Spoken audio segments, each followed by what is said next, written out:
Hello and welcome to Tremaine's Sci-Fi. Today we are interviewing Morgan Quaid, who is the author of.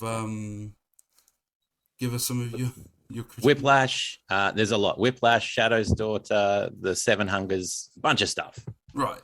So we're well, we'll start off with Jag because you've read some of Morgan's work and you're prepared to attack him now. Yeah. Um, I mean, mainly we are asking about writing process. I mean, do you usually go with the question of where do you get your ideas from? Yeah, look, I mean, most of my ideas are from other writers, film, real world experiences, anything. You kind of well, for me anyway, I gravitate towards anything a little bit weird or fantastical, and anything I can watch, I'll watch. It doesn't matter how bad the film is. If there's one good idea that I can sort of grab out of that and think that was really cool the way they did that, then it was worth it. So I'll watch every movie, that's sci-fi or fantasy or action, sort of related. Right. And that tends to just sort of sit in the back. There are a few books that I come back to, or a few series that I come back to from when I've read them, and they kind of, a lot of my ideas are similar. But I'm generally, I'll grab anything and just shove it in the mind and try and jiggle it all together and see what comes out. Yeah, because I just finished the Script Rebellion, and it's which would be this one here that I prepared earlier. Whoa, look at that business. Which is also raising a point of you are a multimedia creator essentially, because you do short stories, you do graphic novels. What different media have you worked in that, like? Yeah, I've done. So I started writing novels and short stories a fair while ago now. I think 16, 17 years ago. Was writing novels for a long time, trying to break into that world, which is incredibly hard to do. And then I discovered comics fairly late. So that was only about 8 or 9 years ago that I found those. And were really, discovered indie comics and was really struck by the fact that, wow, that really anything is open. Anything's up for grabs with this sort of medium now. You can do any story that you want. And it's kind of a step away from film, but it's something that I could see that I could do. I couldn't do the artwork, but if I hire an artist, I can, sort of do it. So from there, it was, that's how I got into comics. And then I started educating myself, reading everything I could, putting it all together. And then just getting in and starting to create, and making every possible mistake you could make in creating a comic multiple times. But yeah, so it's novels, short stories, comics, graphic novels. I've even done, so there's a book called I should know the name of my books, really. Rust Chronicles. There's a book called Rust Chronicles, the first volume, and it's a selection of short stories. But with the short stories, there are a selection of songs that I wrote as well. And the idea is you pair a song with a short story, and it sort of gets your mind in the right mood for that story and all that sort of stuff. So where possible, I'll try and kind of blend them all together. The only thing I haven't done a lot with is film and that sort of stuff, which I would love to do, but that's I've done a lot of producing trailer videos for my own stuff and for other artists and all of that sort of stuff, but not film or any of that sort of stuff. But who knows? Yeah, long form film does have quite a high barrier of entry, doesn't it? If you want to make something really good. Yeah, and that's the thing that I think has stopped me from. I mean, having said that, I work with a couple of indie filmographers. Is that what they're film guys? I don't know, whatever they're called. So I do like that sort of stuff. But yeah, whenever I look at it, I think, like you say, it's a lot harder and a lot more costly to produce something that is great quality. than it is with a comic. I mean, it's still, don't get me wrong, it's hugely expensive with a comic, but it's a different kind of thing. It's doable with a comic, whereas a film, I think, man, it would be so much more time and effort. And you've also got actors involved, so you've got a lot more people involved than just you and an artist and maybe a colorist and a few other people. Yeah. So a few different directions to go with that.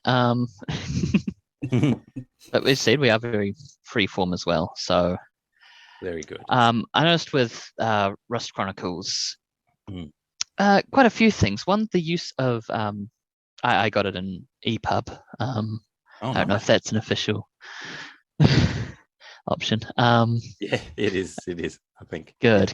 And a reminder to anyone listening, if you cannot afford a book, go to your nearest library, and if they don't have it, ask them to get it.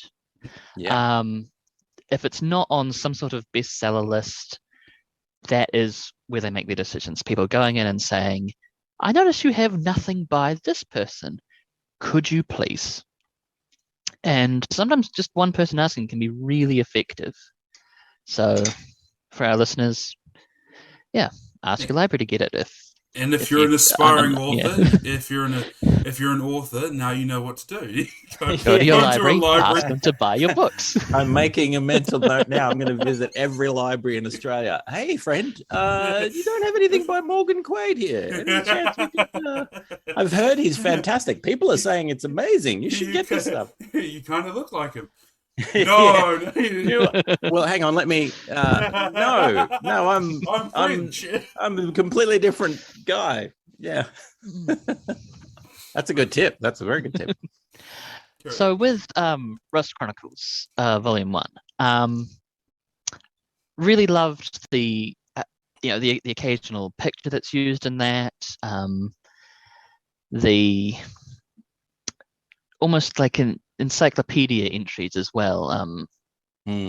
I can't remember what they were called. Like just was it the Chronicler, I think, something like that, where the Chronicle. Yeah, he's the kind of narrator that's bringing it all together and writing little notes and things all the way through. Yeah. So I noticed with the first entry, a lot more flowery, a lot more poetic than the following stories. Was that an intentional thing? Yeah, so the first entry is really that's the only thing that the chronicler writes himself, I think, from memory. So that's from his perspective. Effectively, he's waiting for the door to get broken in and for him to get picked up by the people, the ruling, or the army within this Rust dream world. So he's writing down everything he can for posterity's sake before he knows he's going to get captured. And it's flowery because that's his ye olde kind of style of talking, whereas everything else are bits that have been compiled and put together from different sources. Well, that's the idea behind it anyway. Yeah. But really, it was just an excuse to write a kind of novel without writing a novel, and to have different stories with different perspectives, and to try and center on, rather than a character being the main focus of the whole book, a space or Rust, the city, being the main character throughout the book. And what does that city do to people, and how does it pull them in, and all that sort of stuff. So, and it was a bit of an experiment as well to see how it would work, or if it would work. Yeah.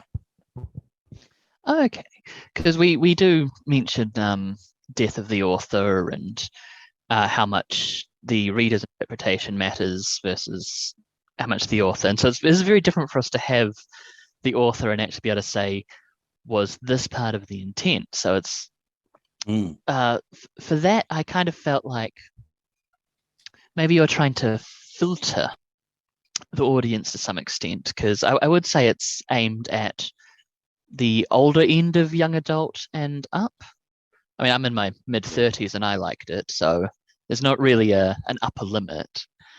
But reading this, I was like, okay, so that's going to get out most, say, preteens. They're going to stop before here. Yeah. And then following on from that is objectional is the wrong word. there is some stronger and more. There's body Intense horror. themes. Yeah. So I was wondering if having that up front was to try to Weed out. just make sure that anyone who reads further is sort of ready. Probably unconsciously. So I'd always intended for that story to be a little bit more brutal, or that parts of that larger story to be a little bit more brutal, because there are definitely horror elements, and it's quite brutish as things go on. So that was more written for your adult market. The Whiplash book, which is the sort of first novel in the series, which introduces people to it, that was more of a young adult book, but I had to change that because even that, even for young adults, that's a bit challenging in some areas. And I had to actually soften it a little bit, because the original, I realized, wow, this is really intense, dude. This is way, this is above what you need it to be if you're going for young adults. So I actually softened it down a little bit. But yeah, this Rust Chronicles was always meant to be, you'd need to be fairly mature to get it, or to cope with the subject matter, but also just to get into it in the first place. Kids aren't going to read it and go, this is fantastic. They're going to read that first story and just fall asleep, and that's so yeah, it is kind of a stage gate for kids that or never sleep they wouldn't again. get it. Yeah, they're like too many words, too flowery. Whereas, so with that one, I also wanted to take my time and slowly introduce people, because they're short stories as well. I can take my time in a short story and it's still not boring, if I can put it that way.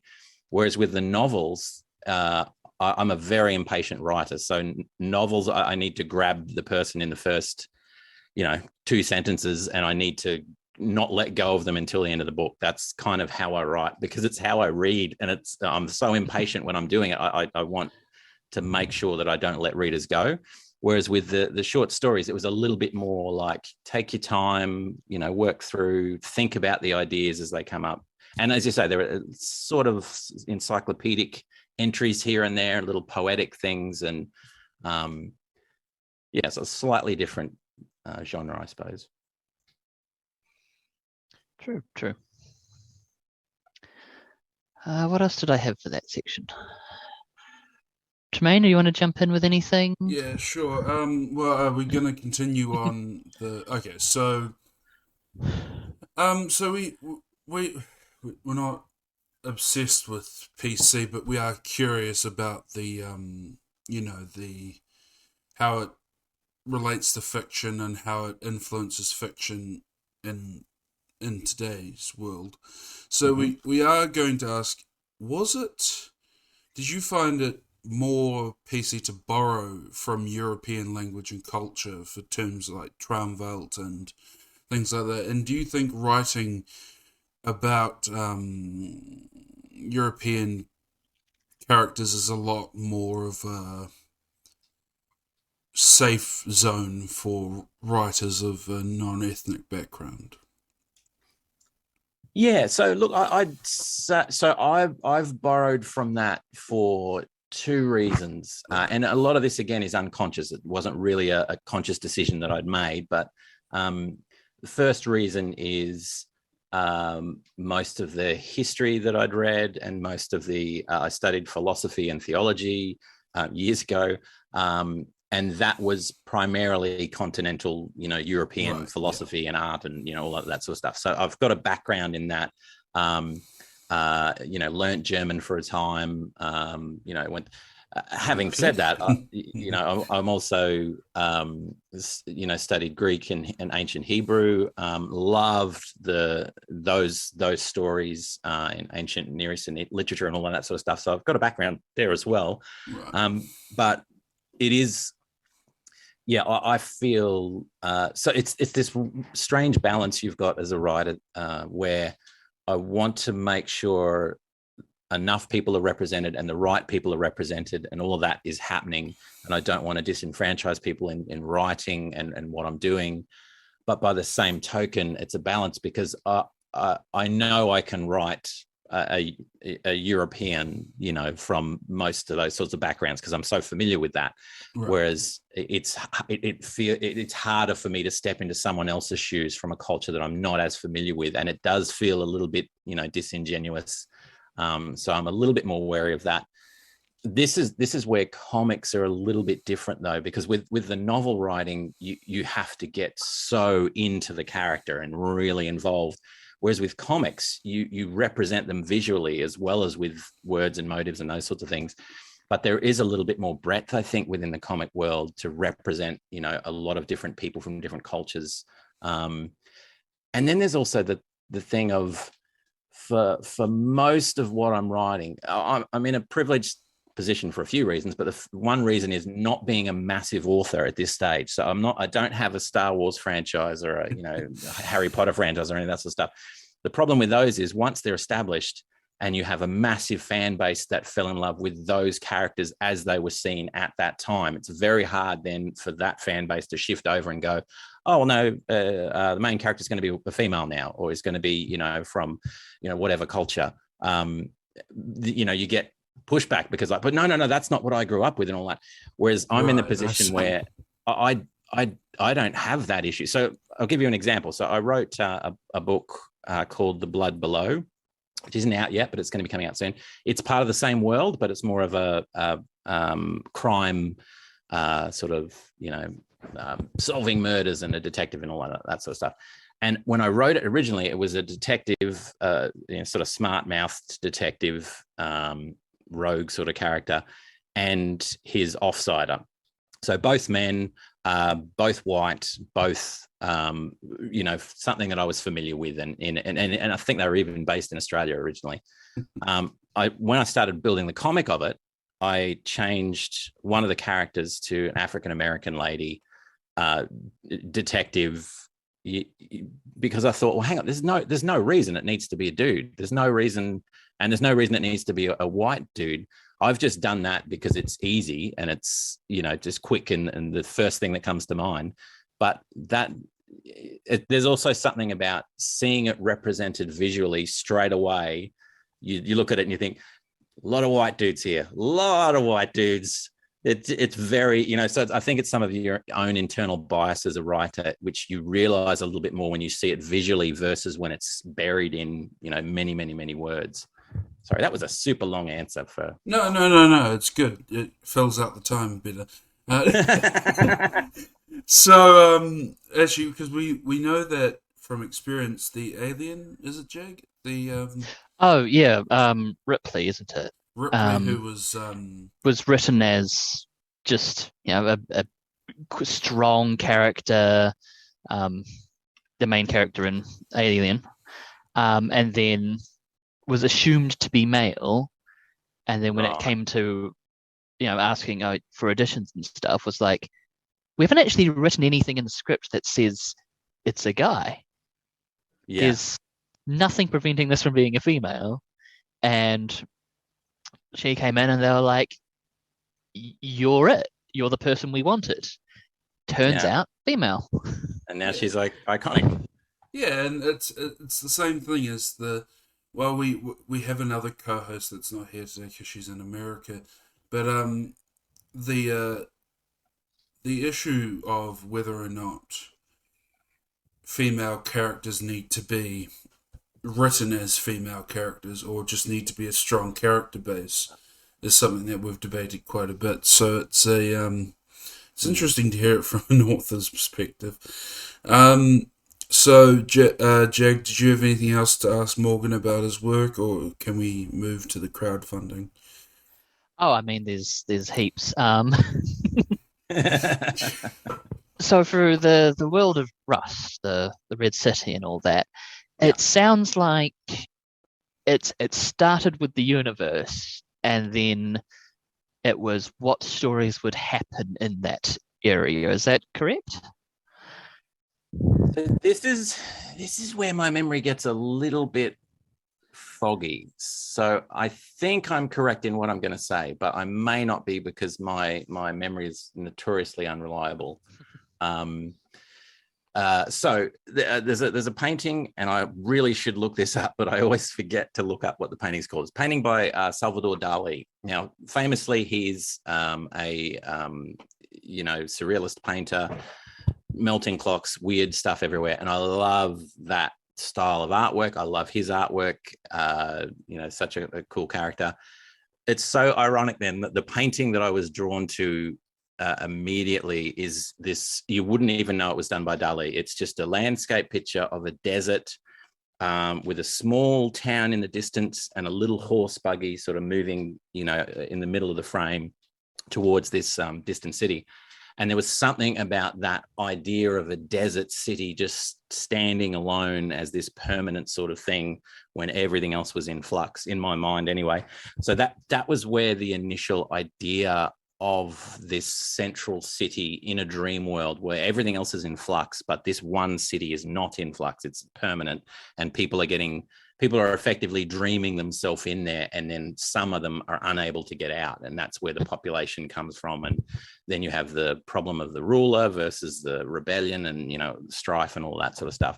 So I think that was where the idea initially came from. But the book Whiplash, the novel, which essentially is about a teenage boy who gets abducted and drawn into this paramilitary organization where they're effectively saying, you're going to fight for us for the sake of humanity, Ender's Game style, kind of. But within this world of Rust, that was the initial idea. So that was the first. So it was really, I want to write something about this city, and then started writing the plot. But as I started writing Whiplash, I realized, who lives there? How do they get there? Do they stay permanently? Are they from different time periods? Are they from different worlds? Are they, what language do they speak? So all of that stuff comes out, and then you have to build the world because you kind of need to know what you're doing as you're writing the story. And it just went from there. So that was when I started writing Rust Chronicles, because that helped me with those short stories flesh out, big chunks of detail about the world without having to do everything in an encyclopedic fashion. So it was, but I think it started from that painting, or at least that was at the time I was thinking about it. I saw that painting and it really sort of cemented it in my head. And I thought, that's what I'm thinking. Yeah. Okay, yeah. So for our listeners, I believe I've found it. It's Moments of Transition, or Moment de Transition. There you go. It's very, very much his sort of style when it comes to the shapes of things, but it is far less surreal than his other works. It is quite nice, and I can see where, with the Jag's an expert researcher. He'll find anything that you've said like that. That's fantastic. I've vividly described a dream I've had, and he'll be like, "Oh, you mean this short story from Edgar Allan Poe?" I'm like, what? No. Speaking of things from other works, in Rust Chronicles, at least, I felt a lot of influence from. I had a list somewhere, and I was wondering how much of this actually did influence. I'd be very surprised if you weren't a big fan of Neil Gaiman. I have things to say, but continue. I mean, he's not entirely unproblematic, but if that's the direction of it. Well, I've watched everything he's done. I've tried to read everything that he's done. I love his ideas, and his genre and style is right up my alley. That's exactly the sort of stuff that I read and write and all that sort of stuff. But his writing style is just not my thing. It's too. I don't know how to say this without sounding silly and offensive, but it's just I'm too impatient. I need to get there quicker, and he's a longer burn with his stuff. The novels that I've read, I was lost before I got to the point where it was really gripping me, which has more to do with my impatience than him as a writer. But the actual ideas I love,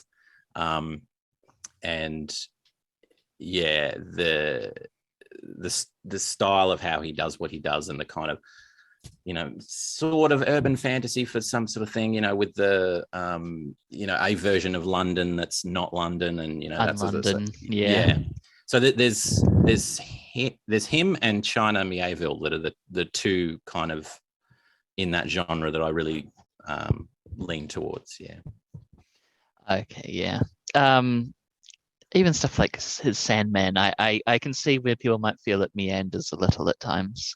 I don't think that's and it's too rude. Very wordy as well for a comic. It's very there's all this stuff you learn when you start writing comics and getting into the industry, and that one of the key things is it's not prose. You don't dump words in there. You've got to be really concise and all. So you learn all this stuff, and then you go and read a classic like Sandman, and you think, well, he's not doing that. He's breaking all of those rules, and people love it. So I can break the rules, surely. It's the same thing with science fiction. Old science fiction has a lot of head hopping and a lot of things like that.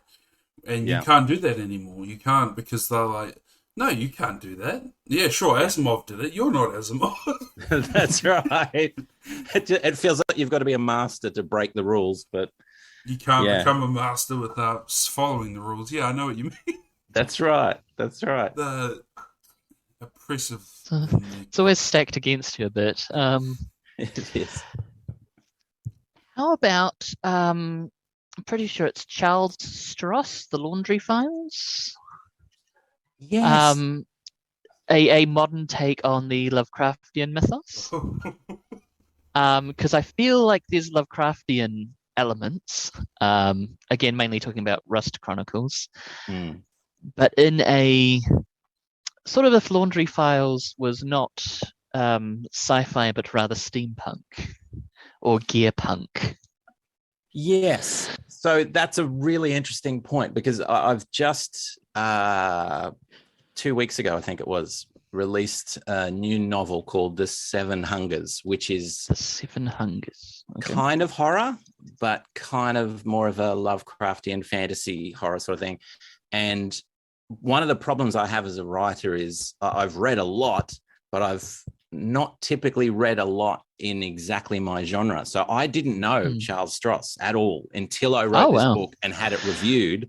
And then as you get it reviewed, people come back and say, oh, this is really like the Laundry Files. And it's this, and then immediately I'm like, what is that? I need to find it. I need to read it. And so I know Charles Stross now, but I didn't prior to. And a lot of people have said that book is a very similar style to that, which is great. So now I can read his stuff and, be thinking, yeah. This is exactly what Jag does. I'm a wannabe writer, sorry.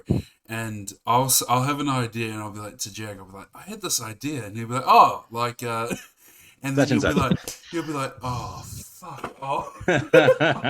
You think? Whereas if you're trying to promote your novel, you actually need to know that stuff. Like if you're going to a publisher, you need to tell the publisher, what is this book like? Okay.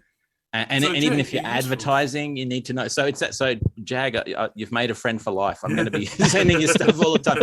What does this kind of remind you of? Jag is one of he reads so much. Like he finished your work. He finished Rust Chronicles. I think I told him about it. I told him about the interview like 4 or 5 days ago, and he had finished it by the time we were recording. He is an avid reader, so he is very much. He's read. Whenever I find something I think he hasn't read, he's found some way of beating me to the punch. He's already been there. And to be clear, when I compare it to, say, Charles Stross, like I love these authors. It is very much a compliment. Be compared to great authors. And it's. The similarities are mainly in theme, in terms of plot and narrative. You are doing new things with the ideas. So in any listeners who have similar taste to me, you will be missing out if you don't read these things. It's not a repeat of stuff you will have read. Yeah, everyone has their own take on classics. Yeah, there's no Well, unless you're a snob, in which case don't bother, because that's no. Okay, so I think we'll move on because we've been interviewing Morgan about his work for 30 minutes, and we've got some other questions. I'm sure he doesn't mind, but yes, we've got. I'm happy to talk forever about my stuff. Okay, so because we need to find out about crowdfunding, because that's something that I think a lot of aspiring authors and things like that have in their minds. So Jag brought up the question when we were brainstorming: how do you get people emotionally invested in your work before it's actually been made? Yeah, Or so released. this is an interesting one with crowdfunding. So I use Kickstarter primarily, and then I'll have a sort of spillover campaign in Indiegogo to pick up people that I might have missed out. It's kind of like you're setting up. It's like a circus, but not like a circus. So it's kind of like you're going to a place, you're setting up a tent, and you're setting up a booth. It's like a Comic-Con, like a a convention. Yeah. And so for a period of time, 30 days, 40 days, however long you're running your Kickstarter for, you're setting this thing up, and you're trying to entice people to come in, take a look at your stuff, and then invest in it, as you say. There's a few things I've found now. So I've run 4 campaigns on Kickstarter and 3, I think, on Indiegogo. I do much better on Kickstarter, so I tend to push traffic that way. So you slowly build an audience. The first time you're on there, very few people will find you, and then you slowly build, and more people come again, and you get better at how do I present myself in a way that's going to be appealing to people. There are a couple of things that I think are incredibly valuable to hook people and get them in and keep them. The first thing is value. If you've got one book, I would probably counsel against going and running a Kickstarter campaign. If you've got 2 or 3 books, go for it, because you've got something extra that you can offer. But also you've got to think outside of those books, what can I offer? Do I write music? Can I offer a free album? Do I have an artist that I'm friendly with? Can I offer, free artwork? Can I partner with a comic creator and add in a comic version of this, or whatever it might be? The last campaign that I ran had 6 print comics available for a very reasonable price. So it's not a huge amount of money for 6 comics. And then as add-ons, as more backers came in and the money sort of crept up, I would add in an extra PDF version of the same series, but a new comic in the series. And then I would add in other extras as things go along. That brings me to my next point. So the first point is you've got to have value. It's got to seem as though I'm getting a lot for what I'm investing in this thing, and I really feel part of it. The second thing is it's got to be entertaining. If you really want to do well, you're selling yourself as well as you're selling the product. It's not good enough just simply to put it out there, unless you're a big name. I mean, unless you're, say, I don't know, one of the biggest fantasy writers in the world, and you happen to put a series of previously unseen books up there, and then you get, I don't know how many hundreds of thousands of, backers and all that sort of stuff. Reanimated corpse, yeah. Yes. So unless you're that way inclined, it's not going to work. So you have to build it. But if you're entertaining and you're engaging and you offer, so for example, I obviously do a lot of music. So I offered for 4 different backers their own theme song as part of the campaign. So as we were going through, so I had a bit of a raffle, 4 people won, and I wrote their own theme song for them, and no one else gets it, and they get it. And now what are they going to do with that? Well, some of them are going to use it for something. Some of them are never going to use it for anything, but it was just a fun thing that they got that no one else got. There's things like that. There's unique artwork that I was able to do to give to them, a few things like that. So entertaining is the other thing. The other thing, though, is you've got to be dependable, because there are a lot of people that they'll either put a campaign up, it'll be successful, or it'll just scrape through, and then you'll never see from them again. So you buy book 1 of a series and you never see the rest of the series, and they're gone. And you think, well, I feel kind of robbed because I wanted to get involved in this. Yeah, so there's got to be a history of this person has produced this stuff consistently, and I know they're not going to. So, so what I do is I don't. This is an expensive way of doing it, but I don't. I pay the artist up front, and I get it all done, except for maybe a little bit of extra stuff, so that when I'm going to them, I'm effectively saying the books are done, they're ready to go.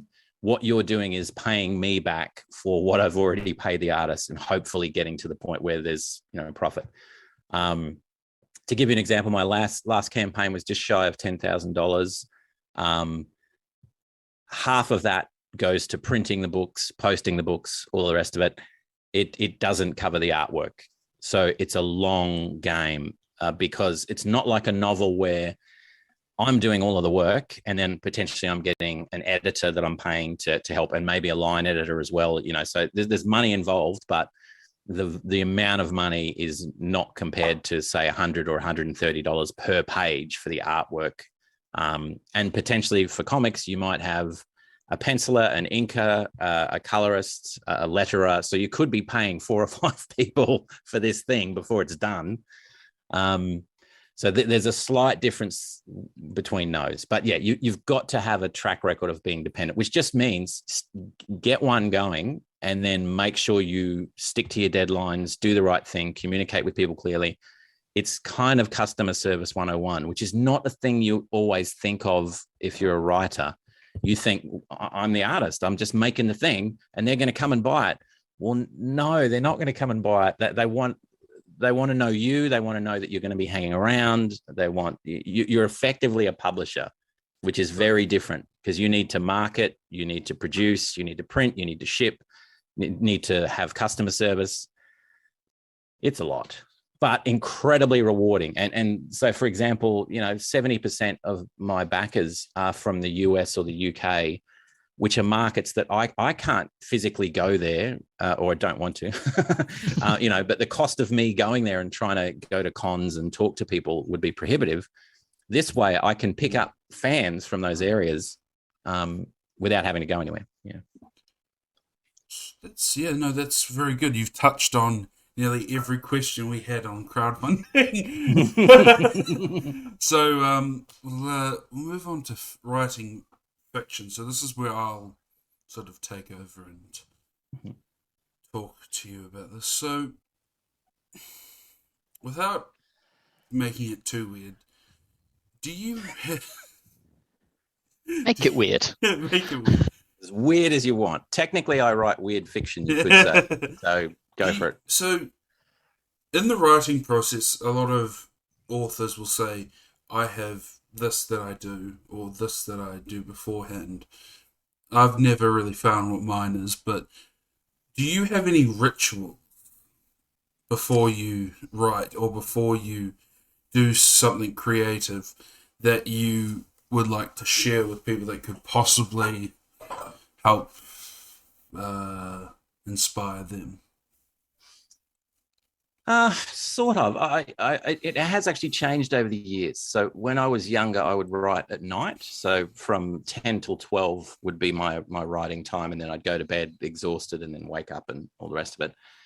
Since having a child and a child that gets up early and does not sleep in past or didn't sleep in past 4 o'clock for a long time, Ooh.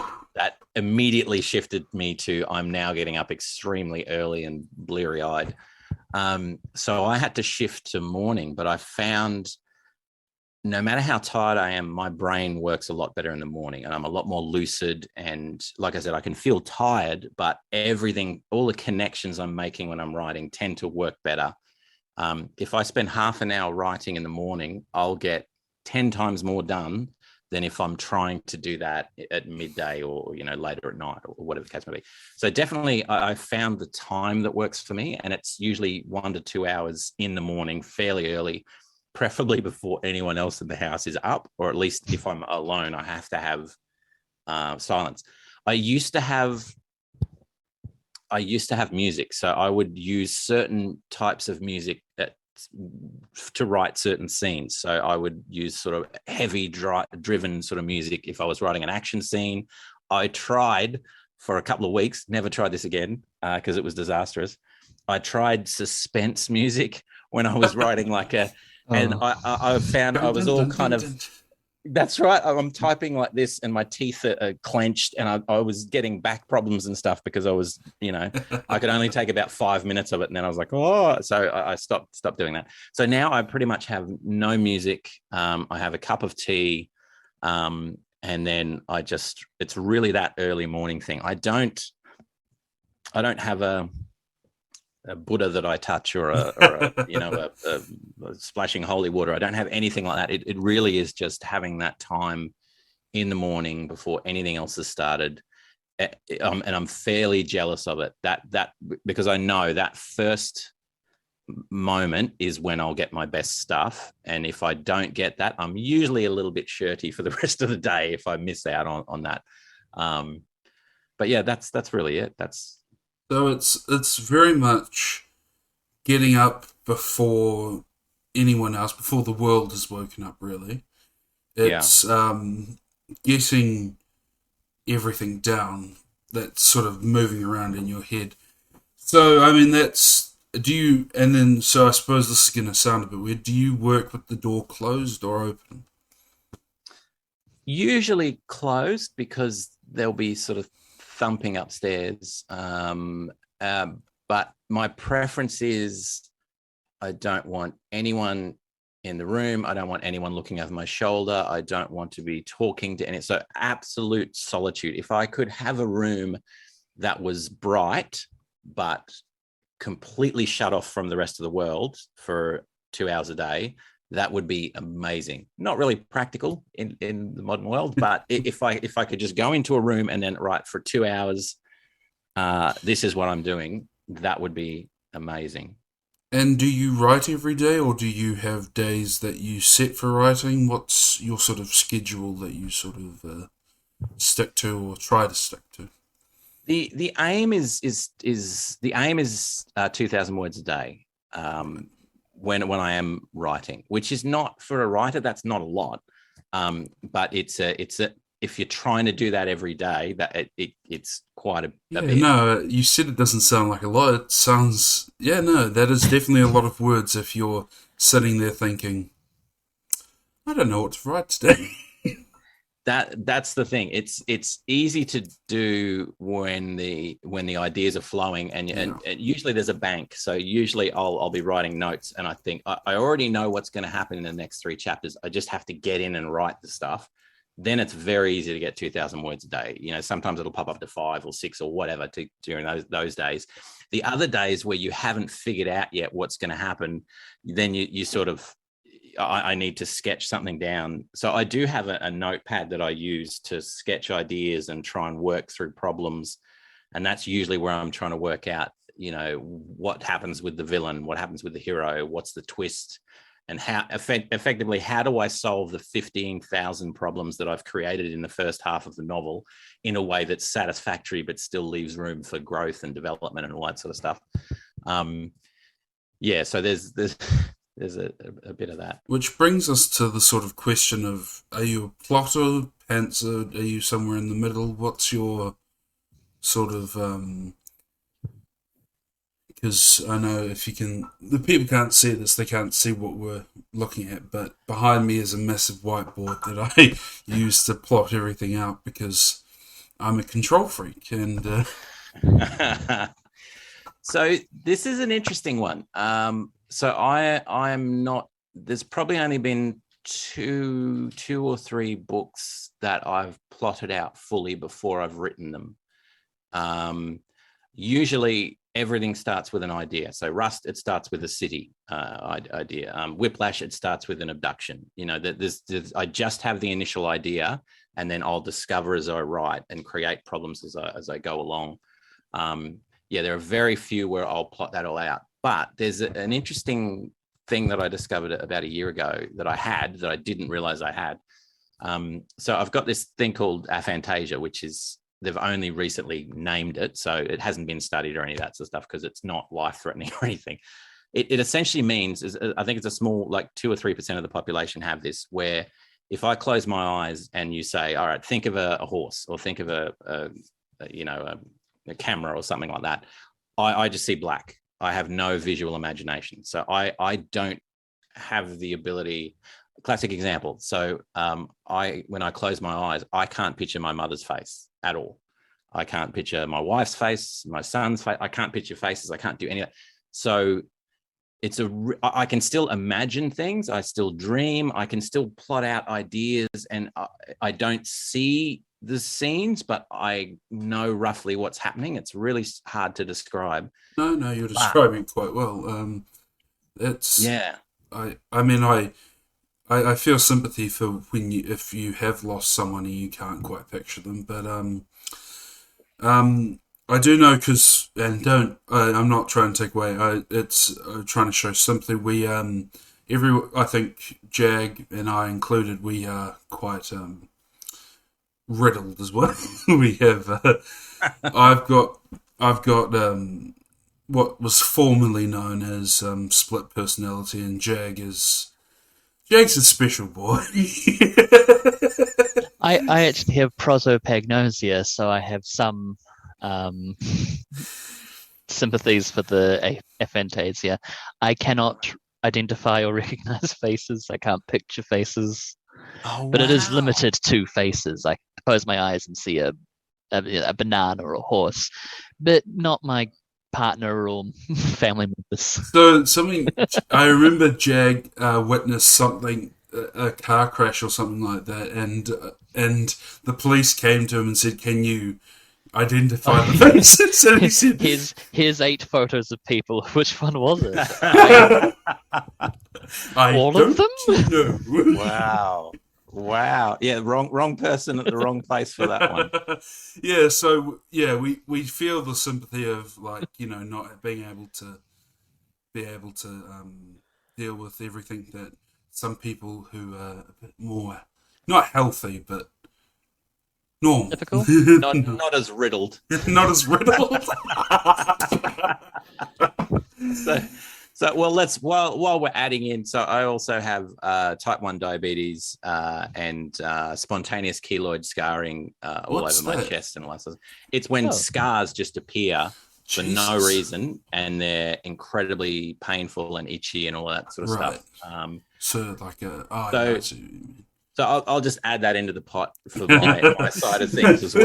Let's just keep adding things now. We'll just keep adding all the stuff. No, Tremaine, you've only got about quarter hour left. You can't use all of it. Yeah, legally disabled. That's why I do this. No, so we'll get back to fiction because we don't want to sound like we're just simping for sympathy. Yeah. Buy our books. We're so sick. Yeah. So okay, so this links in with our first question that we asked, which is writing outside of your experience. How do you remain respectful, ethical, all that? Do you avoid it? Do you have you tried it? Is there a method that you have that helps with writing ethnic character or disabled characters or anything like that could potentially cause a firestorm on the internet? Yes. Oh, you go, Jake. I say I think we all agree that there is a level of due diligence required when going outside your personal, ken. And how do you decide what that is? Where is that level? Well, so there's a couple of things, and I'm just writing notes because I can't remember a lot of stuff. So there are 2 reasons. The main reason I write fantasy and strange worlds and all of that sort of stuff is because I love it, and I love things that are outside of the ordinary. The reason why I haven't written a thriller in our world, why I haven't written an epic that takes place in Africa or somewhere else, is for 2 reasons. One is the history issue. I wouldn't be able to do it without doing enough research to make sure I'm not making huge faux pas and assumptions and saying things that a history buff is going to look at and go, that's completely wrong, which is incredibly daunting. I don't want to do 3 years of research for a novel. I'm too impatient. That would just destroy me, and I wouldn't be able to maintain the interest for that period of time. So that's one reason. And then the other reason is obviously, it's an entirely different culture, and I would feel a little bit false unless I embedded myself, spoke to people, got to know the culture, all that sort of stuff. So I tend to avoid it, because if you're making up fantasy worlds, you've invented the culture. Now you will still lean on Earth cultures, if that makes sense. You'll still have people that are, I'm kind of thinking this person is from this part of the world in your head as you write these different styles. And there's always the risk of causing offense, but also the risk of unintentionally writing something that's crass or just offensive, because you may not know this, but I'm quite white, a little pink in this light, actually, like very almost luminescent pink. So I'm from that background, and I've so it's always that thing where you're questioning yourself as you're writing and trying to do the right thing. So, for example, there's a book which hasn't been released yet. It's in the sort of going through edit process. A post-apocalyptic story about a teenager in the post-apocalyptic world looking for her father, and her father happens to be Lucifer. There it is. Did you catch it? So essentially, Lucifer quits his job because he's sick of it, goes on a bender, and as a result, this child is born. But also the world devolves into this post-apocalyptic hellscape because he's no longer doing his job, which is essentially to keep the balance between good and bad and all that sort of stuff. So all hell literally breaks loose. So that's the story. But one of the as the story progresses, there's another sister that you find out about. That's the same thing has happened, but they don't know their sisters and all the rest of this stuff. It was set in Australia because I thought, I don't write often in Australia. I should write some stuff in Australia. So I set it in Australia, and I thought, if it's happening in Australia, I'd like one of those characters to be Indigenous. So one of the girls is an Indigenous Australian. I've done a little bit of research on, obviously in Australia, we get a certain amount of, education and exposure and that sort of thing. But I've made up my mind. I need an Aboriginal writer to read this and coach me and edit it. Yeah, exactly. To make sure I'm not, and also just as out of interest anyway, because one aspect of that character is she's being communicated, if you like, with via dreams. And I thought, the Aboriginal culture has this, amazing connection with dreams and the dream world and all of that sort of stuff, which, as you can guess from the rest of my stuff, is kind of a big thing for me. And so I know this because we're from New Zealand, if you couldn't tell. But I also know that because I'm Māori, I also have that side of me that knows some of the stuff we learn is very colonial. Yeah. About our education, about Māori, about Aborigines, or whatever they prefer to be called. It's just, and then also there's the element of tribes. There's that.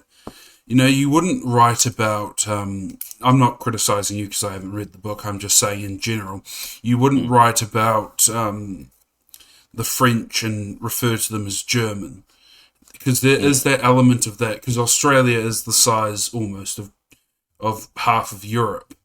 And there's more, and people say, well, there's more culture. Not necessarily.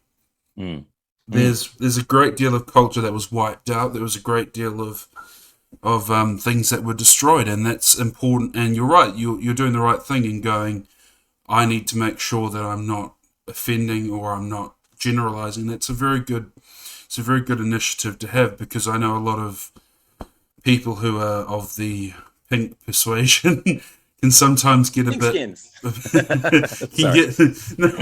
can get quite